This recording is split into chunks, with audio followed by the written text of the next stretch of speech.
Hello everyone, this is Commissar Tom with a fourth training video for Supremacy 1914. Now before you watch this one, I recommend that you watch the basics, some more lessons, and war, because all three of those videos are needed to understand how to do what we are at now. Now this video will go over more in-depth things about war and some sneaky maneuvers that you can do to gain the advantage over the enemy. Now, one book that I'd recommend to all of you is Robert Greene's The 33 Strategies of War. His last name is spelled Greene. Now, these are good because this book is good because it really teaches you how to do things, such as how to make the enemy think that you're a good friend, which is something I did against Morocco, who is going to be our enemy. And as we can see down here, well, actually, we can see yesterday, due to my spies, that he had no troops along his coast, because he sent them all to Spain, believing that I was a friend. However, he never shared his map with me, so I felt like he was going to invade me soon enough. Now, one of the main things that we must know about war is wars can be painful and they can be very brutal to an economy. So one thing you must always need to do is to make sure that you are stronger and that you have all the advantages that you can possibly get. So let's see the most powerful nations. As we can see, Italy, which is me, has 35% of the world's armies combined. I mean, that's a lot. Russia has 23%, and Morocco isn't even on here. That is because Morocco has gone through a brutal war with Portugal and Spain. I mean, he lost like 30,000 soldiers fighting for Karawan, the city down here.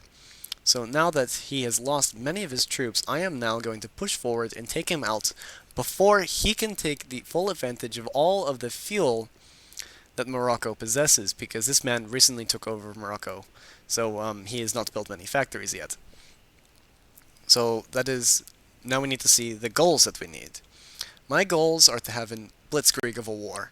I'm going to need to push through fast and take him out before he can build up his military and strike back.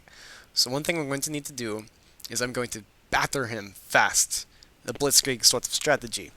Now what's going to happen is he's going to see these naval invasions. So he's going to send his troops possibly down to the south. That is the most, well, the most easy way of doing things. However, like it's like the most obvious thing that I'm going to do. However, a very sneaky thing I did was I made an alliance with France, although he was an AI nation, a computer.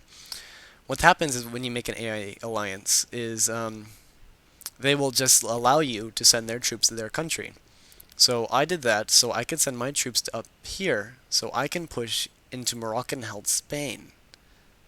It's a very sneaky move. So what's going to happen is he's not even going to expect these railguns. I'm going to push through and demolish his Spanish-held territories, and his troops are going to be stuck fighting on a two-way front with at least 400 times less amount of men that I have.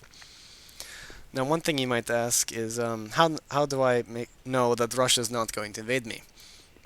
Well, I could say Russia's my ally, and that's why. However, allies are never a good thing, or allies can never be trusted. For instance, I've invaded people who are my allies, so I don't trust many allies. Why I believe he's not going to invade me is as we can see down here, he is at war with the Ottoman Empire, so it's going to take him a while to send troops to my borders. And so also, he recently asked me to help him with the invasion of Sweden. So that would mean he would be fighting a three-front war, which no one wants. And also, just in case, I still have a plethora of troops in Italy and in the rest of my held Europe. And now, let's see how we can do even more devastating things against Spain before my troops even land on their coast. So the best way of doing this is through espionage. Espionage means spies. So what do I want to do exactly? I want to get rid of his ability to produce weapons of war such as artillery and tanks and battleships especially before he can make them. So he has this factory down here in Malga, Spain, southern Spain. I'm going to select it and I am going to make it so I can destroy his things. So I'm going to go like this and go to a military sabotage spy to get rid of his factory. Now, where are his other factories? He has one in Casablanca. I'm going to try to destroy that one as well. Now this one is also an oil producing province, a double oil. So I'm going to make a economic sabotage spy, or send one down here to get rid of the oil. Now I'll also send one to Fez. This is his capital, and he will hereby damage them there. And also in the city of Bolgi, however, I'm about to take that one. Now, where else would a spy be important? I would say that an intelligence spy would be important in the city of Madrid to see how many troops he has in this area. As we can see, I have one here, which was able to inform me yesterday, of his amount of troops in these areas, which were 1,000 each, actually 2,000. So, what I'm going to do now is, while he thinks that my invasion is going to come through the coast, which it is, I'm also sending... How many men am I sending? By the way, to do that, you right-click and you circle them. That is a very important thing to do. I'm sending 154,000 men, 7 artillery, and 1 railgun. If they need... I'm also sending this railgun as well. If they need more men, then I will easily be able to send more men, simply because I have a lot more men than he does.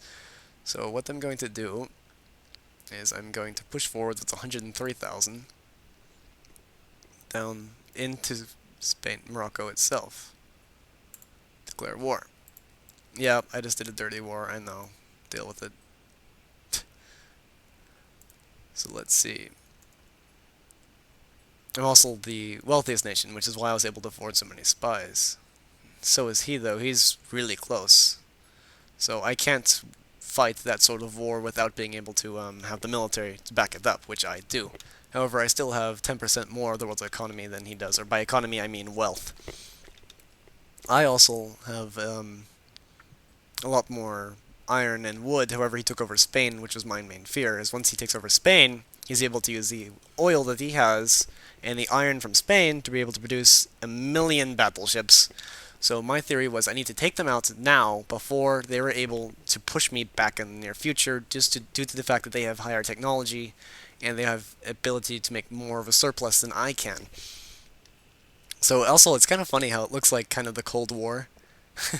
I don't know, I just kind of noticed that. Maybe not to a lot of people, but I just kind of thought so. So as we can see, I have my battleships, and they're going to start shelling these cities. However, what they're going to do soon is I'm going to send them around here, this area, and I'm going to send one to this area, and he's going to shell any advancing troops from Spain, and then the other one, Bailey, is going to shell Malga to get rid of his factory. And once I said Rosemary is going to stand here and shell them. I name my battleships after people I know in real life that are girls, and I name my railguns after men. Emmanuel is an Italian name, and Verito is an Italian name. Normally I name battleships after females that I know, and then when I run out of names that sound kind of Italian-ish, or whatever countries I am, I go online and I type up, female Italian names or female French names. It's just kind of something I do because it also helps me learn a vocabulary of just interesting names. So that is how to do this. How to invade in a very sneaky way.